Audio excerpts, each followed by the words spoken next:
Flowcharts are a powerful way to visualize processes, workflows, and journeys, making complex information easy to understand. And the most powerful flowcharts are ones you can take action from. Let's take a look at how to build flowcharts in Confluence Whiteboards and transform that work into actionable next steps. To get started, choose a template. Or you can build your own flowchart from scratch.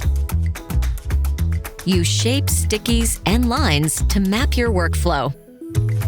You can also change the color, shape, and style of elements as you go. In Confluence Whiteboards, each sticky can be transformed into an actionable task in Jira to keep work moving forward. You can also import Jira issues directly onto your whiteboard. Once you've converted your stickies into Jira issues, use smart connectors to create dependencies and relationships between tasks. Then use smart sections to apply actions to your tickets in bulk.